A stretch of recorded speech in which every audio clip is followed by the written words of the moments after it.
शाम को विधानसभा speaker doctor CP Joshi से सरकारी बंगले पे जाकर मुलाकात की। अचानक हुई मुलाकात से सियासी हलचल तेज हो गई। कांग्रेस के अंदरूनी सियासी समीकरणों के हिसाब से सचिन पायलट और सीपी जोशी दोनों विपरीत ध्रुव माने जाते रहे हैं।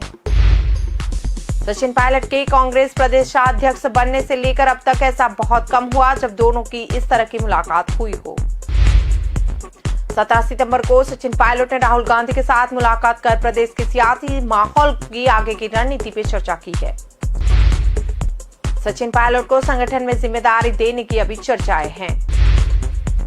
सीपी जोशी से मुलाकात को भी सचिन पायलट को भविष्य में मिलने वाली जिम्मेदारी से पहले की एक्सरसाइज के तौर पर ही देखा जा रहा है। राजस्थान में अवैध तरीके से शराब की बिक्री और अवैध खनन जोरों पे। प्रशासन और पुलिस की कार्यशैली पर विपक्ष ही नहीं बल्कि सत्ताधारी दल को समर्थन दे रहे विधायक भी अब सवाल उठाने लगे। मुख्यमंत्री अशोक गहलोत के कट्टर समर्थक माने जाने वाले निर्दलीय विधायक बाबूलाल नागर ने जयपुर ग्रामीण पुलिस को फेल बताया। जयपुर ग्रामीण पुलिस अधीक्षक शंकर दत्त शर्मा से पूछा गया, बजरी पत्थरों के भरे डंपर कंटेनर ट्रोलियां रात में आसानी से दूसरे जिलों में आ जा रही है। रात को 8 बजे के बाद अवैध तरीके से हरियाणा निर्मित शराब की बिक्री होने की भी बात कही गई। विधायकों के इन आरोपों का जवाब देते हुए पुलिस अधीक्षक बोले कि जहां से अवैध खनन हो रहा है वो माइनिंग विभाग के इंजीनियर का सपोर्ट नहीं करते। अधिकारी पुलिस का मानना है कि वो सपोर्ट नहीं करते, इसीलिए सही से कार्यवाही नहीं हो पाई। कुंभलगढ़ में बीजेपी के 2 दिवसीय चिंतन शिविर की समाप्ति के बाद अब जल्दी प्रदेश में जिला स्तर भाजपा इस प्रकार के चिंतन शिविर का आयोजन करेगी। आगामी विधानसभा चुनाव में किसी चेहरे को लेकर चुनाव लड़ने या न लड़ने से जुड़े किसी भी मसले पर कोई चर्चा नहीं हुई। कटारिया ने उत्तर प्रदेश विधानसभा चुनाव का विवरण दिया, कहा कि यूपी में किसी के चेहरे पर चुनाव नहीं लड़ा गया। योगी आदित्यनाथ को मुख्यमंत्री बनाया गया। कटारिया ने कहा कि यदि किसी व्यक्ति के नेतृत्व में चुनाव लड़ना चाहता है तो बीजेपी सरकार पर निशाना है। प्रदेश में बिगड़ती कानून व्यवस्था को लेकर बीजेपी ने सरकार पर निशान साधा। बीजेपी प्रवक्ता एवं विधायक रामलाल शर्मा ने सरकार को आड़े हाथ लेते हुए कहा, प्रदेश में माफिया गिरोह सक्रिय हो गया। संबंधित अधिकारी नाजायज रूप से परेशान करने और एक नहीं अनेकों ऐसी घटनाएं प्रदेश में हो चुकी है। प्रशासन के पास एक ही काम रहता है कि संबंधित थाने के एसएचओ को निलंबित कर दो और स्टाफ को परिवर्तित कर दो। राज स्थापित हो और कानून का राज स्थापित करने के लिए सरकार को कोई भी कदम उठाना पड़े। भाजपा प्रदेश प्रवक्ता रामलाल शर्मा ने माफिया गिरोह पर ठोस कदम उठाकर कार्रवाई करने की मांग की। देश को गुलामी की जंजीरें तोड़े पूरे 75 साल हो गए, पूरा वर्ष आजाद भारत को समर्पित है।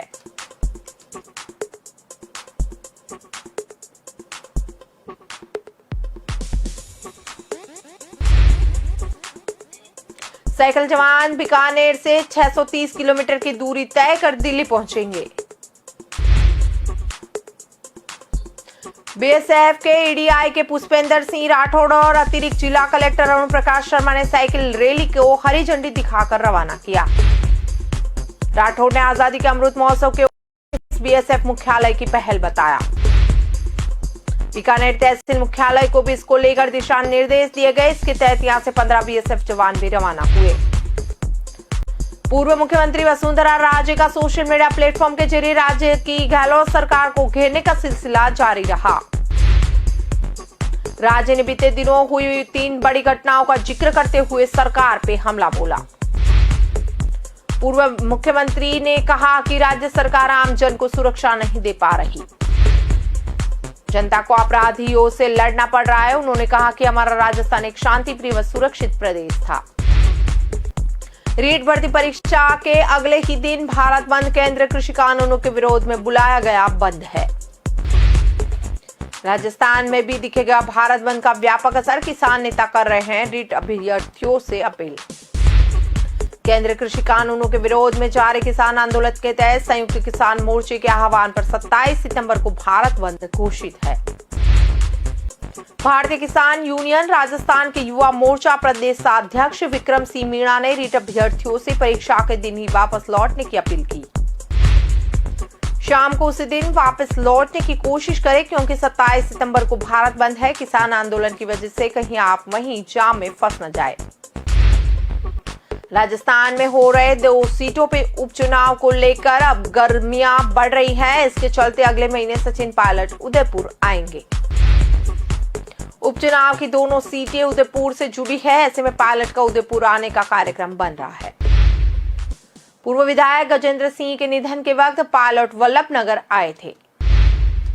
अमेरिकी दौरे पर गए प्रधानमंत्री नरेंद्र मोदी ने गुजरात रात अमेरिकी उपराष्ट्रपति कमला हैरिस से मुलाकात की। पहला मौका था जब किसी भारतीय मूल के अमेरिकी उपराष्ट्रपति ने भारतीय प्रधानमंत्री से मुलाकात की हो। मुलाकात के दौरान कमला हैरिस ने आतंकवाद और इसमें पाकिस्तान की भूमिका का मुद्दा भी उठाया। कहा कि पाकिस्तान में कई आतंकी संगठन मौजूद। हैरिस ने पाकिस्तान को नसीहत दी। कमला हैरिस ने सीमा पार आतंकवाद के मुद्दे पर मोदी के बयान पर सहमति जताई। साथ ही इस बात पर राय थी कि भारत कई दशकों से आतंकवाद का शिकार होता रहा है। हैरिस से चर्चाओं में प्रधानमंत्री मोदी ने कहा, मेरा और मेरे डेलीगेशन का स्वागत करने के लिए धन्यवाद। कुछ महीने पहले आपसे बातचीत का मौका मिला था। ये वो समय था जब भारत कोरोना की दूसरी लहर का सामना कर रहा था। भारत 23 सितंबर यानी कि अग्नि 5 मिसाइल का परीक्षण करने वाला था। यह मिसाइल न्यूक्लियर वॉरहेड ले जाने में सक्षम। उसकी रेंज 5000 किलोमीटर तक है।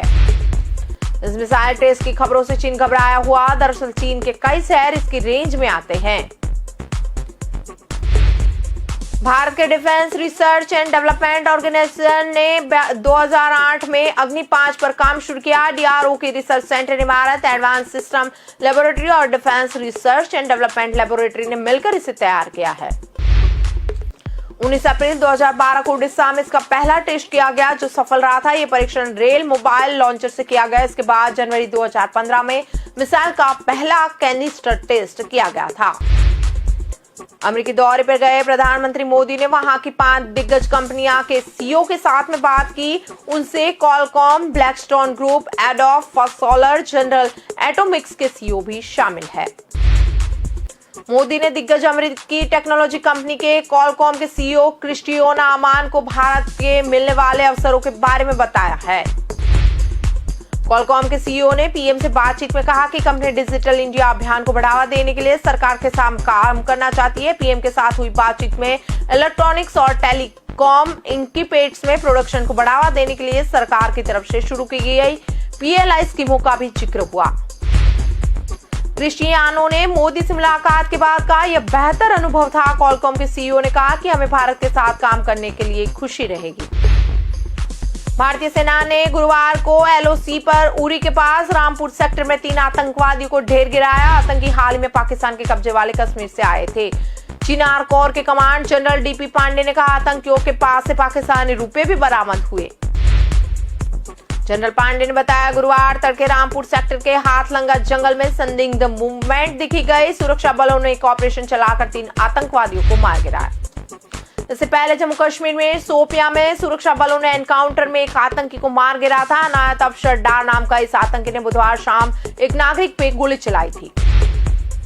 असम के दरांग जिले में गुरुवार को कब्जा हटाने गए पुलिस की अतिक्रमणकारियों से हड़प हो गई। मीडिया रिपोर्ट्स के मुताबिक सिपाहीजार में हुई झड़प में 2 लोगों की मौत हुई। पहले लोगों ने पथराव शुरू किया था। इसके बाद पुलिस ने सख्ती बरती। कुछ पुलिसकर्मियां गोलियां चलाते भी नजर आ रहे हैं। एक शख्स लाठी लेकर पुलिसकर्मी की ओर बढ़ता दिखाई दिया। बताया जा रहा है कि सोमवार से तनाव का माहौल था। पुलिस के मुताबिक उससे भी नौजवान घायल हुए हैं। दरांग जिले के एसपी सुशांत बिस्वा शर्मा ने कहा, अतिक्रमणकारियों ने प्रशासनिक कार्रवाई का विरोध करते हुए पथराव शुरू किया था। देश में कोरोना के लिए नए मामलों में लगातार गिरावट। वैक्सीनेशन का आंकड़ा 83 करोड़ के पार। इस बीच सरकार ने बड़ा फैसला लेते हुए डोर टू डोर वैक्सीनेशन की अनुमति दी।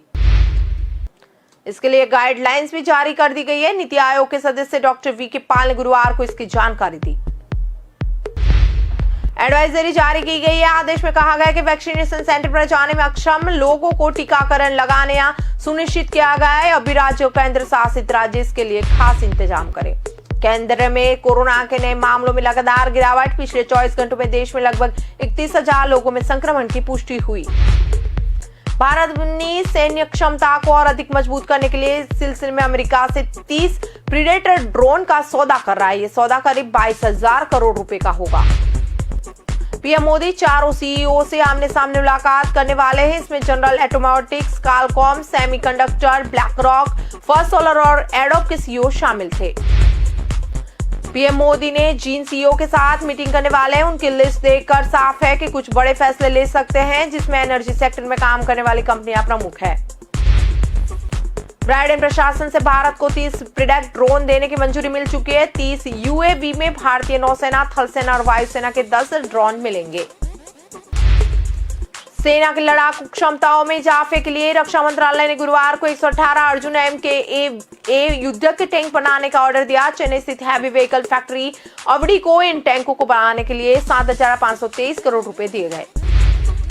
रक्षा मंत्रालय ने अपने बयान में कहा कि इस डील से रक्षा क्षेत्र में मेक इन इंडिया पहल को बढ़ावा मिलेगा। इसे 72 नई सुविधाएं और अधिक स्वदेशी उपकरणों के साथ बनाया गया है। इसमें फायर पावर, गतिशीलता समेत कई अतिरिक्त फीचर दिए गए। रक्षा मंत्रालय का कहना है कि टैंक दिन और रात के दौरान सटीक लक्ष्य निर्धारित करने में सक्षम है। ये सभी इलाकों में आसानी से जा सकता है। लोकसभा अध्यक्ष ओम बिरला आज कर्नाटक विधान मंडल के सदस्यों को संबोधित करेंगे। लोकसभा सचिवालय के अनुसार लोकसभा अध्यक्ष 24 सितंबर दोपहर 2:30 बजे बेंगलुरु में कर्नाटक विधान मंडल के दौरान सदनों को अर्थात विधान परिषद और विधानसभा के सदस्यों को संबोधित करेंगे। बिरला लोकतंत्र, लोकतांत्रिक मूल्यों की रक्षा विषय पर अपने विचार व्यक्त करेंगे। इस अवसर पर कर्नाटक विधान परिषद के सभापति बसराव होराटी, कर्नाटक विधानसभा के अध्यक्ष विश्वेश्वर हेगड़े भी उपस्थित रहेंगे। बयान के अनुसार बिरला पहली बार किसी विधान मंडल के दोनों सदनों को संयुक्त सत्र को संबोधित करेंगे।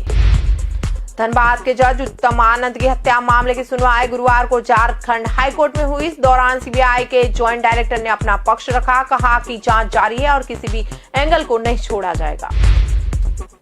सीबीआई के ज्वाइंट डायरेक्टर ने कहा, पकड़े गए दोनों आरोपियों में से एक प्रोफेशनल मोबाइल चोर, वह जांच एजेंसी को हर बार नई कहानी बताकर गुमराह करने की कोशिश कर रहा है। अब बिल्कुल साफ हो गया कि जज को जानबूझकर टक्कर मारी गई थी। इसकी साजिश करने वालों को सीबीआई जल्द ही पकड़ लेगी। 16 सितंबर को हुई पिछली सुनवाई के दौरान कोर्ट ने सीबीआई जांच पर नाराजगी जताई। कोर्ट ने सीबीआई के जोनल डायरेक्टर को कोर्ट में हाजिर होने के निर्देश दिए थे। कैप्टन अरविंदर सिंह ने कांग्रेस पर फिर जवाबी हमला किया। कांग्रेस की प्रवक्ता सुप्रिया श्रीनेत ने कहा कि राजनीति में गुस्से की जगह नहीं, ईर्ष्या और बदले का भाव नहीं रखना चाहिए। ये सुनकर कैप्टन के तेवर खड़े हुए। पुरानी पार्टी में बेइज्जती और जलील करने की जगह है। कैप्टन ने कहा, अगर एक सीनियर पार्टी नेता के साथ इस तरह का व्यवहार किया जाता है तो वर्कर के साथ क्या होता होगा। कैप्टन के इस रवैये के साफ हो रहा कि अब वह पूरी तरह बगावत कर चुके। कांग्रेस की राष्ट्रीय प्रवक्ता सुप्रिया श्रीनेत ने कैप्टन के मुद्दे पर कहा, हम उम्मीद करते कि कैप्टन अपनी कई बातों पर समझदारी दिखाते हुए विचार करे। कैप्टन कांग्रेस पार्टी के मजबूत योद्धा है। कांग्रेस के उन 9 साल 9 महीने मुख्यमंत्री बनाया। गुजरात के श्रद्धालुओं से भरी ट्रैवल मध्य प्रदेश के देवास में दुर्घटनाग्रस्त हुई। गुरुवार को देवास के खाते गांव में रजनी कॉलोनी के पास डंपर ने ट्रेलर को टक्कर मार दी। 11 लोग घायल। सभी लोग पंचमढ़ी के ओमकारेश्वर जा रहे थे। हादसे के बाद ट्रेलर को लोहे के संबल से काटकर घायलों को निकाला गया। इसी दौरान खातेगांव में रजत कुंज कॉलोनी के पास डंपर के सामने से टक्कर मारी थी। हादसे में ट्रैवल में बैठे 6 लोग के साथ 11 यात्री घायल हो गए। सूचना मिलते मौके पर 100 डायल के आरक्षक पवन शर्मा और पायलट महिला महिपाल सिंह राजपूत मौके पर पहुंचे। घायलों को नजदीकी अस्पताल में भर्ती करवाया गया। भोपाल के हथाई खेड़ा डैम में डूबने से 2 बच्चों की मौत हुई। पुलिस को गुरुवार को दोनों के शव डैम की पुलिया के पास गहरे पानी में मिले। बिलखिलिया थाना प्रभारी उमेश सिंह चौहान ने बताया कि पिपलानी आनंद नगर निवासी मुकेश भारद्वाज का 12 साल का बेटा अंश भारद्वाज अन्य बच्चे के साथ डैम के लिए निकला था। अमेरिकी दौरे की शुरुआत के वक्त प्रधानमंत्री नरेंद्र मोदी ने एक फोटो शेयर की। ये फोटो तब की है जब मोदी बुधवार को अमेरिका के लिए एयर इंडिया 1 प्लेन से रवाना हुए थे। इसमें वे प्लेन में कुछ दस्तावेज पढ़ते नजर आ रहे हैं। मोदी की ये फोटो सोशल मीडिया पे वायरल। इसके बाद राजीव गांधी और लाल बहादुर शास्त्री समेत 4 पूर्व प्रधानमंत्री की ऐसी ही तस्वीरें शेयर कर लोग बोले कि यादें ताजा हो गई। मोदी की फोटो वायरल होने के बाद कई लोगों ने भारत के दूसरे प्रधानमंत्री लाल बहादुर शास्त्री की तस्वीर शेयर की। लिखा कि पुरानी यादें ताजा हो गई। शास्त्री कोई कागज पढ़ रहे थे और उनकी पत्नी कोई किताब। ये तस्वीर शास्त्री परिवार के विभाग कर शास्त्री ने शेयर की थी। इस फोटो पर कई यूजर्स ने लिखा, हमें भारत के इस महान सपूत पे नाज है। टीएमसी नेता रिजू दत्ता के बाद अब कांग्रेस नेता दिग्विजय सिंह ने भी प्रधानमंत्री मोदी की 3 दिवसीय अमेरिकी यात्रा पर सवाल खड़े किए। कहा कि मुझे जहां तक जानकारी है, प्रधानमंत्री मोदी के कोवैक्सीन लगाई थी जो अमेरिका में स्वीकृत नहीं। क्या उन्होंने कोई और टीका लिया या फिर अमेरिकी प्रशासन की ओर से उन्हें विशेष छूट दी गई? दिग्विजय सिंह ने आगे लिखा कि देश ये जानना चाहता है कि कोवैक्सीन लगवाने वाले प्रधानमंत्री मोदी को अमेरिका में इजाजत कैसे मिल गई। इससे पहले रिजू दत्ता ने बुधवार को ट्वीट किया कि पीएम मोदी को अमेरिका जाने की अनुमति कैसे मिली थी, क्योंकि अमेरिका के अभी तक भारत में निर्मित कोवैक्सीन को मान्यता नहीं थी। इस मामले में ने विदेश मंत्री एस जयशंकर से जवाब मांगा। उन्होंने पूछा था कि क्या सारे नियम करदाताओं के लिए ही है। अमेरिका में आज क्वाड देशों में भारत, अमेरिका, जापान और ऑस्ट्रेलिया के राष्ट्रीय अध्यक्षों की पहली इन पर्सन मीटिंग होने जा रही है। माना जा रहा है कि इन मीटिंग के दौरान प्रधानमंत्री मोदी चीन से जुड़ी चिंताओं को ध्यान में रखेंगे। भारत की ये चिंता इसलिए लाजिम है क्योंकि क्वाड में शामिल देशों में भारत ही है जिसका सीमा चीन से लगती है और देशों में बीच सीमा विवाद भी है। सूत्रों के मुताबिक पूर्व डिप्लोमेट जितेंद्र नाथ मिश्रा कहते हैं कि क्वाड में भारत को अपने समुद्री हितों की सुरक्षा पर ध्यान देना चाहिए। भारत की ही नहीं बल्कि क्वाड के बाकी तीनों देशों भी चीन की नीतियों को लेकर चिंतित हैं। ये वजह है कि हिंद प्रशांत क्षेत्र में चीन को कंट्रोल करने के लिए अमेरिका और ऑस्ट्रेलिया के पिछले हफ्ते सुरक्षा समझौता भी किया था। अफगानिस्तान के ठहरते और वहां के अमेरिका की शर्मनाक वापसी के बाद पाकिस्तान के खिलाफ गुस्सा चरम सीमा पे। सामरिक समुदाय संसद में अब तक अमेरिका में पाकिस्तान के राजदूत हुसैन हक्कानी सूत्रों के बताने के अनुसार तालिबान मानता है कि पाकिस्तान द्वारा तालिबान को दिए गए समर्थन की वजह से अफगानिस्तान में अमेरिकी प्रतिष्ठा चकनाचूर हुई। इसके मुख्य कारणों में एक ये है कि पाकिस्तान में तालिबान को अवैध अभयारण्य मिल गया। बाइडेन ने राष्ट्रपति पद संभालने के 6 महीने बाद भी पाकिस्तान के प्रधानमंत्री इमरान खान से बात नहीं की है। एक वरिष्ठ अमेरिकी राजनीतिक बताते कि पंजाब में तख्तापलट के बाद कैप्टन अमरिंदर सिंह पार की लड़ाई के मूड में दिख रहे। कैप्टन ने अब तक नवजोत सिद्धू को मूर्ख, जोकर और ड्रामेबाज तक कह दिया। पार्टी प्रधान होने के बावजूद कैप्टन सिद्धू के खिलाफ बयानबाजी कर रहे हैं। कैप्टन कहते हैं कि सिद्धू राष्ट्रीय सुरक्षा के लिए खतरा है। हालांकि इस पूरे विवाद पर अभी तक नवजोत सिद्धू ने कोई प्रतिक्रिया नहीं दी। कैप्टन अपनी बात पर डटे हुए हैं कि सिद्धू एंटी नेशनल है। जख्मी आर्मी चीफ हमारे जवानों को मारने का हुक्म देता है, वह सिद्धू का दोस्त है। पाकिस्तान पीएम इमरान खान से उनकी दोस्ती है। ऐसे तो मेरे भी जान पहचान है, लेकिन मैं किसी से नहीं मिलता। उत्तर प्रदेश में विधानसभा चुनाव से पहले भाजपा ने बड़ा दांव खेल दिया। निषाद पार्टी को साथ लेने के साथ ही चुनावों में सीटों के बंटवारे पे भी सहमति बन चुकी है। भाजपा चुनाव प्रभारी धर्मेंद्र प्रधान और सह प्रभारियों के साथ 2 दिन चल रही लंबी बैठक के बाद यह निर्णय लिया गया। कहा जा रहा है कि कोर कमेटी की इस बैठक में निषाद पार्टी के साथ गठबंधन पर चर्चा हुई। कोर कमेटी की बैठक में निषाद पार्टी को गठबंधन के साथ ही विधान परिषद की खाली 4 सीटों में से 1 सीट देने की सहमति बन गई है। ऐलान से पहले आज भाजपा चुनाव प्रभारी धर्मेंद्र प्रधान और निषाद पार्टी के अध्यक्ष संजय निषाद के बीच में मुलाकात होगी। अमेरिकी विदेश मंत्री एंटोनी ब्लिंकन ने कहा कि तालिबान के अंतर्राष्ट्रीय समुदाय के साथ संबंध समूह द्वारा की जाने वाली कार्रवाई से परिभाषित होंगे। 1 मई से शुरू हुई अमेरिकी सेना की वापसी के बाद तालिबान ने पिछले महीने अफगानिस्तान में लगभग सभी प्रमुख शहरों पर कब्जा किया था। 15 अगस्त को राजधानी काबुल विद्रोही के हाथों गिर गया।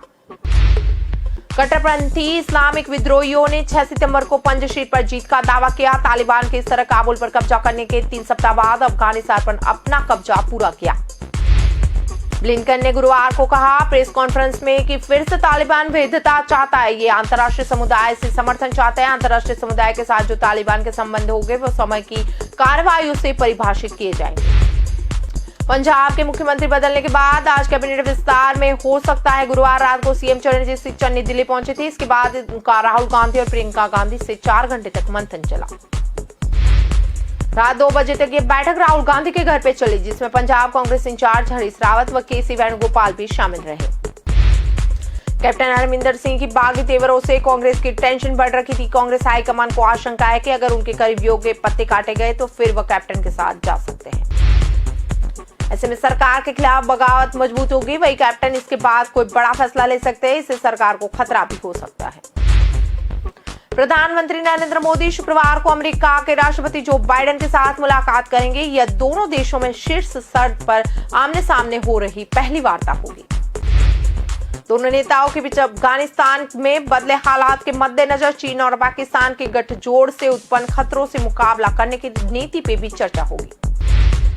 प्रधानमंत्री भारत, अमेरिका, ऑस्ट्रेलिया और जापान को मिलाकर बने संगठन क्वाड की बैठक में शामिल होंगे। इस बैठक से पहले पीएम ने ऑस्ट्रेलिया और जापान के प्रधानमंत्रियों से द्विपक्षीय चर्चा भी की है। क्वाड देशों का गठबंधन हिंद प्रशांत क्षेत्र में चीन की बढ़ती दखलंदाजी से मुकाबला करने के लिए बनाया गया। गूगल ने गोपनीय डाटा लीक को लेकर दिल्ली हाई कोर्ट में भारतीय प्रतिस्पर्धा आयोग के खिलाफ रीट याचिका दायर की। गूगल ने दिल्ली हाई कोर्ट को बताया कि यह नहीं चाहता कि भारतीय प्रतिस्पर्धा आयोग को गोपनीय डेटा को गैरकानूनी तरीके से सार्वजनिक करे। गूगल ने कहा कि उसके लिए इस महीने गूगल के एंड्रॉइड स्मार्टफोन की डील को लेकर चल रही एक जांच रिपोर्ट को सीबीआई को सौंपी गई थी, जिसे मीडिया में लीक कर दिया गया। यह भी ध्यान देने वाली बात है कि सीसीआई वेब सर्च मार्केट में गूगल के एकाधिकार को लेकर भी जांच कर रहा है। इसके अलावा सीसीआई के निशाने पे गूगल के स्मार्टफोन ओएस और स्मार्ट टीवी ओएस भी है, क्योंकि तमाम कंपनियां एंड्रॉइड ओएस के अलावा एंड्रॉइड टीवी ओएस का इस्तेमाल कर रही है, जो गूगल का ही है। अफगानिस्तान पर तालिबान के कब्जे के कारण भारत में प्याज के मार्केट में इस बार बूम आने की संभावना। किसानों ने भी हजारों हेक्टेयर में प्याज बो दी। अब सितंबर माह में बारिश की कई बार जड़ी लगी। अकेले अलवर जिले में करीब 250 करोड़ की प्याज की फसल में जलेबी रोग लग गया। कई जगह तो किसानों ने खड़ी खेती पर ट्रैक्टर चला दिए, प्याज को नष्ट कर दिया गया। किसानों ने अब तक लोगों की खेती की तैयारी शुरू की। प्याज की फसल में किसानों को एक बीघा में 30 से 40 हजार रुपए का नुकसान है। राजस्थान के प्रमुख अलवर जिले में किसानों ने प्याज की खेती में 250 करोड़ रुपए लगाए। इस एक ही जिले में करीब 40 हजार बीघा में प्याज बोया गया था। दोनों बदमाश थे। अब उन्होंने जितेंद्र गुआ नहीं चाहता कि भारतीय प्रतिस्पर्धा आयोग इम्यूनिटी वाले लोगों के लिए बूस्टर डोज ने नया इतिहास रचा। 60,100 के पार खुला। फिलहाल सेंसेक्स 150 पॉइंट चढ़कर 60,000 और निफ्टी 25 पॉइंट चढ़कर 17,000 पे कारोबार कर रहे हैं।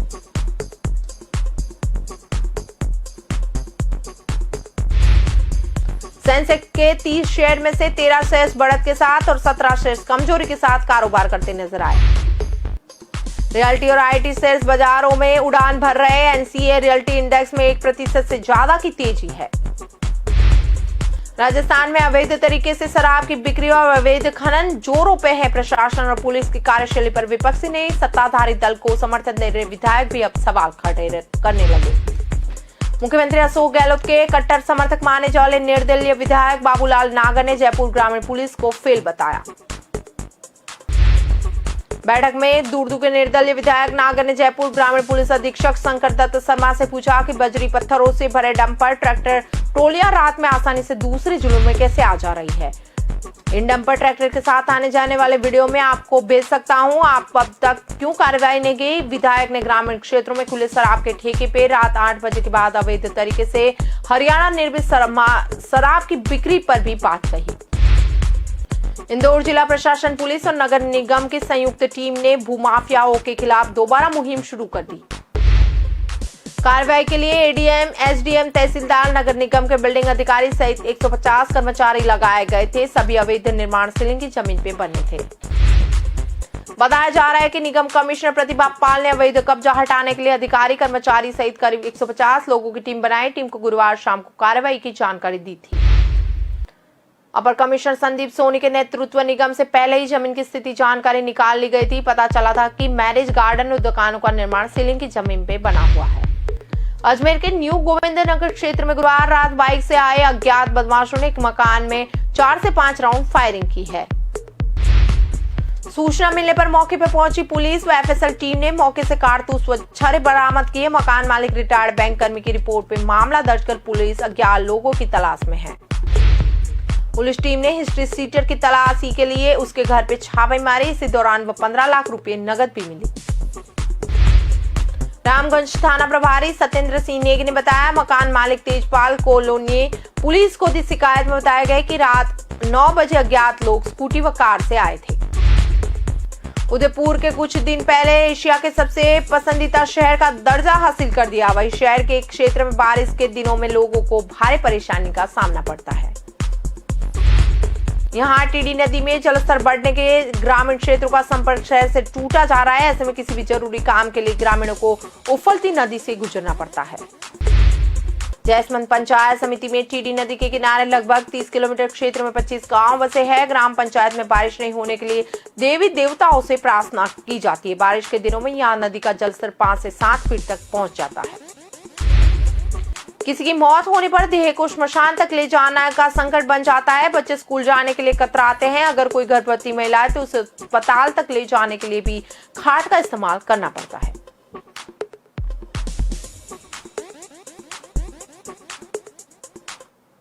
अब तक की खबरों में बस इतना ही। ज्यादा खबरों के लिए जुड़े रहे के न्यूज के साथ। नमस्कार।